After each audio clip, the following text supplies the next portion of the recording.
Bayangkan Anda berdiri di pintu masuk sebuah stesen kereta api bawah tanah di mana lantainya begitu berkelat sehingga Anda boleh melihat pantulan wajah sendiri. Udaranya disejukkan dengan sempurna pada suhu 20 darjah Celcius. Dan tren tiba dengan kecepatan waktu yang begitu tajam sehingga Anda boleh meleraskan jam tangan Anda dengannya. Tetapi Anda bukan berada di Singapura atau Tokyo, Anda berada di tengah-tengah Jakarta.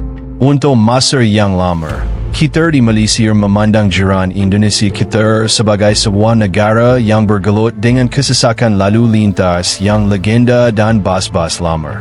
Tetapi pada tahun 2026, MRT Jakarta telah menjadi simbol lonjakan psikologi dan teknologi besar yang meninggalkan negara-negara jiran dalam keadaan terkejut sebenarnya. Hari ini, kita akan menerokavi realiti memuka pengalaman rel Indonesia. Daripada disiplin penumpang yang amat mengagumkan sehinggalah integrasi teknologi tinggi yang kini mengatasi banyak sistem di lembah Kelang. Menjelang azad video ini, Anda akan memahami dengan tepat mengapa kejutan budaya Jakarta ini benar-benar berlaku dan mengapa andaian lama kita tentang infrastruktur serantau sedang diruntuhkan sebenarnya. Jika Anda sedang mendengar ini sekarang, saya ingin meminta sedikit bantuan untuk membuktikan sesuatu kepada seorang pengembara skeptikal yang saya temui baru-baru ini. Dia memberitahu saya bahawa rakyat Malaysia hanya peduli tentang makanan tular dan tidak benar-benar memperhatikan anjakan infrastruktur besar yang berlaku di sebelah kita. Tetapi saya percaya bahawa komuniti kita sangat memerhati dan tidak sabar untuk melihat bagaimana wilayah kita sedang maju. Jika Anda rasa kita patut memberi lebih perhatian kepada kisah kejayaan serantau ini untuk membantu kita memperbaiki negara sendiri, sila tekan butang langgan itu sekarang untuk membantu saya tunjukkan kepadanya bahawa kita adalah komuniti yang menghargai kemajuan dan wawasan. Assalamualaikum. Dan mari kita menyelami dunia bawah tanah yang mengubah segala-galanya yang kita fikir kita tahu tentang Jakarta. Untuk memahami mengapa ini adalah satu kejutan, kita perlu menetapkan konteks dari mana Jakarta bermula kerana transformasi ini tidak kurang daripada sebuah keajaiban. Pada awal tahun 2000-an, Jakarta adalah kota metromini bas-bas oren yang seringkali hanya dijantungkan dengan pita pelekat dan dor. Tetapi hari ini, MRT Jakarta Fase 1 yang membentang dari Lebak Bulus ke Bundaran beroperasi dengan piawaian bertaraf dunia yang memaksa semua orang di rantau ini untuk mengambil nota. Ini bukan sekadar laluan tren. Ia adalah makmal kejuruteraan sosial di mana kerajaan telah berjaya meyakinkan berjuta-juta orang untuk mengubah tabiat sepanjang hayat mereka. Pernahkah Anda terfikir bagaimana sebuah bandar yang terkenal dengan jam karet atau masa getah berjaya mencipta sistem yang berjalan dengan prestasi kedapatan masa 99%? Ia adalah soalan yang membuka satu tanda tanya besar tentang tabiat kita sendiri di Kuala Lumpur dan mengapa kita masih bergelut dengan masalah teknikal di laluan Kelana Jaya. Mari kita bercakap tentang detik Yang pertama, tahap kebersihan dan kedenderaman stesen yang luar biasa. Apabila Anda memasuki stesen seperti Senayan atau Duku Atas, perkara pertama yang menarik perhatian Anda ialah ketiadaan sampah yang mutlak. Di Malaysia, kita sudah biasa melihat risit atau botol plastik terbiar di sana-sini. Tetapi MRT Jakarta telah melaksanakan polisi toleransi sifar terhadap sampah yang sebenarnya telah diterima baik oleh orang awam. Terdapat pengawal keselamatan di setiap sudut, bukan untuk menakutkan Anda, tetapi untuk membimbing Anda dan mengekalkan standar tersebut. Adakah Anda rasa kita di Malaysia mempunyai disiplin untuk mengikut sistem yang begitu ketat? Atau adakah kita sudah terlalu biasa dengan sikap tidak apa terhadap ruang awam kita? Perbezaannya lebih ketara apabila Anda melihat sistem beratur. Di Jakarta, garisan kuning adalah suci. Penumpang menunggu orang lain keluar dengan tahap kesabaran yang akan membuatkan warga London berasa bangga. Satu lagi siuman menarik dalam pengalaman ini ialah nisbah harga kualiti yang merupakan kunci kejutan sebenar bagi kita. Perjalanan dari satu hujung ke hujung yang lain menelan kos maksimum RM14,000, iaitu kira-kira RM4.20. Untuk harga tersebut, Anda mendapat perjalanan yang lebih lancar daripada sedan mewah. Menampilkan gerabat buatan Jepun yang meluncur melalui terowong dengan bunyi yang sangat minimum. Di Kuala Lumpur, kita membayar harga yang hampir sama untuk MRT kita. Tetapi kekerapan dan di stesen di Jakarta sering terasa lebih premium kerana seling yang tinggi dan seni bina minimalis yang moden.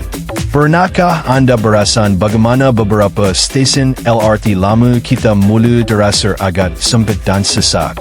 Jakarta mengelakkan perkara itu dengan membina untuk masa hadapan, memastikan stesen mereka mampu menampung kesesakan luar biasa pada tahun 2026 dan seterusnya.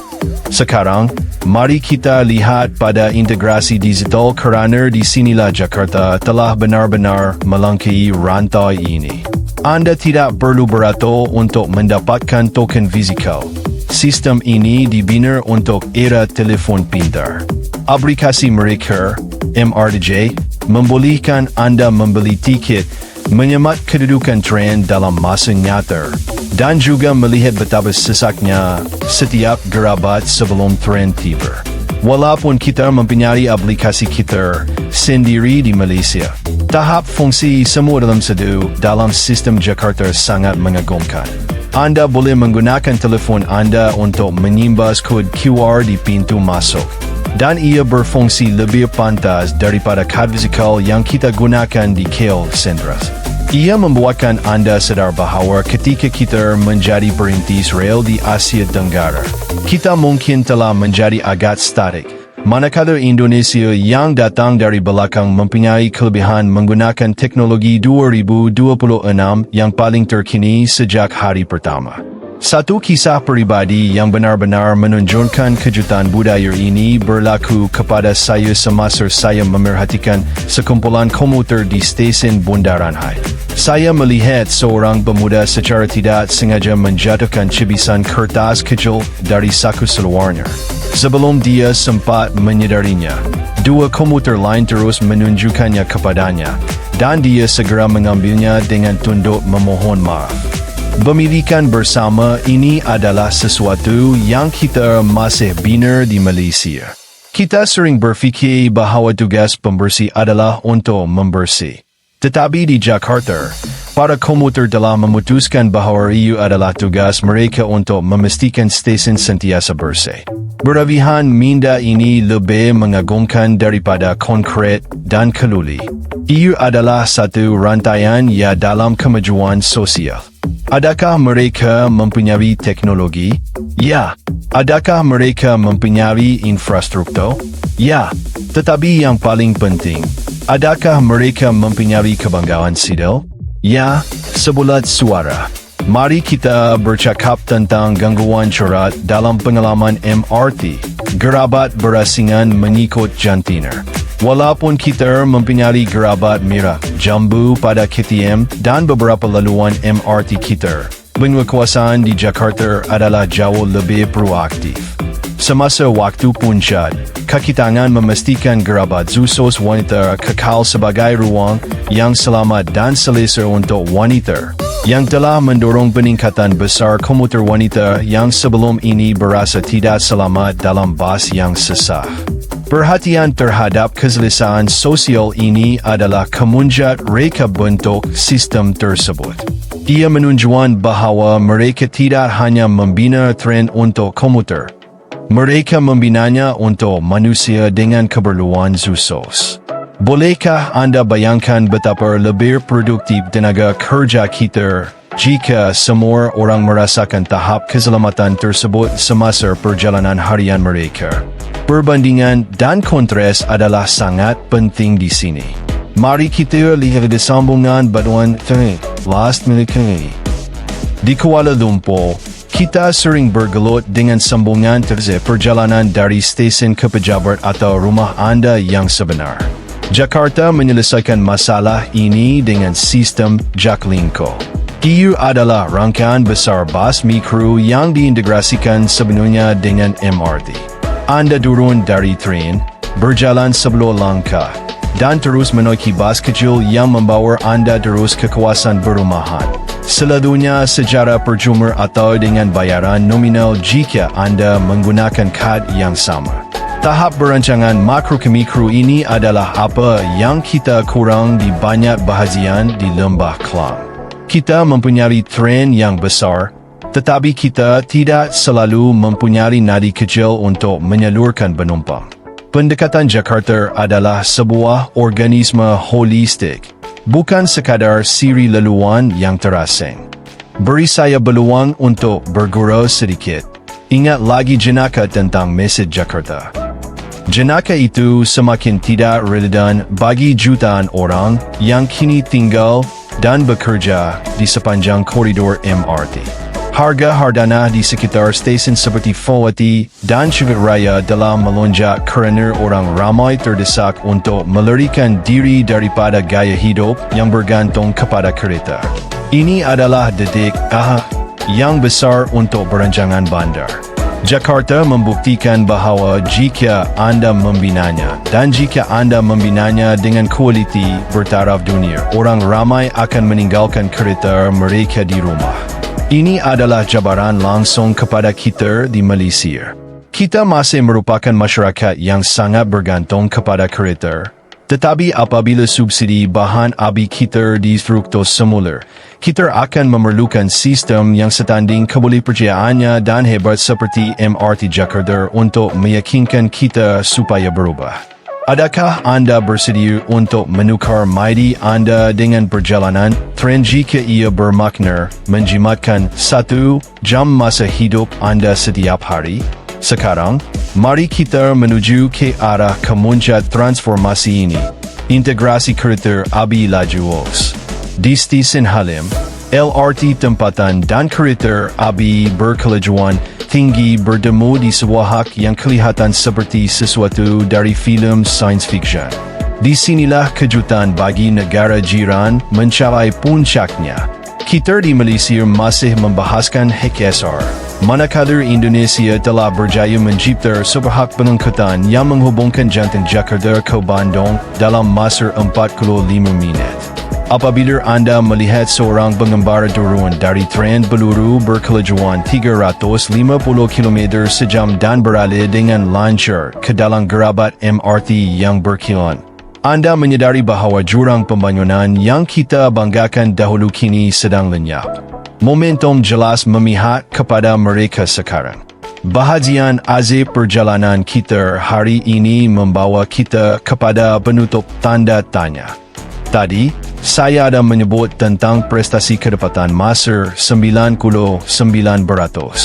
Ini dicapai melalui perkongsian dengan pakar Jepun yang terus berada di sana untuk melatih kaki tangan tempatan Indonesia. Mereka bukan sekadar membeli tren, mereka membeli etika kerja. Inilah pendedahan terbesar daripada semua ini.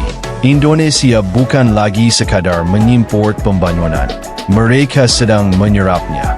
Mereka sedang melahirkan generasi baharu jurudera dan operator Indonesia yang sama hebatnya dengan rakan sejawat mereka di Tokyo atau Singapura. Inilah ancaman sebenar kepada kedudukan serantau kita, bukan mesin mereka, tetapi penguasaan mereka terhadap sistem tersebut. Sambil kita sampai ke penghujung, kepuasan yang kita dapat adalah dengan menyadari bahawa Indonesia yang lebih baik adalah bagus untuk Malaysia yang lebih baik.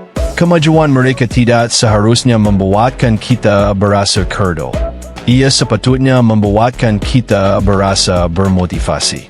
Kejutan budaya Jakarta adalah cermin untuk kita lihat ke dalam dan bertanya kepada diri sendiri. Adakah kita masih bergerak ke hadapan? Atau adakah kita sedang selesai dengan kejayaan era 1990-an kita? Pengajaran utama daripada pengalaman MRT Indonesia adalah Pertama, disiplin bertaraf dunia boleh dipupuk dalam mana-mana masyarakat dengan kepimpinan dan persekitaran yang betul. Kedua, integrasi digital adalah ramuan rahsia untuk sistem pengangkutan moden. Dan ketiga, sambungan terakhir adalah sama pentingnya dengan laluan utama. Skrip kemajuan ini sedang ditulis setiap hari di terowong-terowong di bawah Jakarta. Ia adalah kisah sebuah negara yang memutuskan untuk berhenti menjadi sekadar cukup baik dan mula menyasarkan untuk menjadi yang terbaik. Jika anda mendapati kupasan mendalam tentang revolusi rel Indonesia ini membuka mata, sila tekan butang suka dan kongsi ini dengan rakan-rakan anda yang masih menganggap Jakarta hanya tentang kesesakan lalu lintas. Mari kita mulakan perbualan dalam ruangan komen. Adakah anda rasa MRT Jakarta sudah pun mengatasi laluan MRT Kajang dan Putrajaya kita dari segi pengalaman keseluruhan? Saya mahu tahu pendapat jujur anda. Jangan lupa untuk langgan bagi membantu saya membuktikan rakan skeptikal saya itu salah dan mengekaukan komuniti ini untuk terus berkembang. Kekal memerhati, kekal ingin tahu, dan saya akan jumpa anda dalam video seterusnya.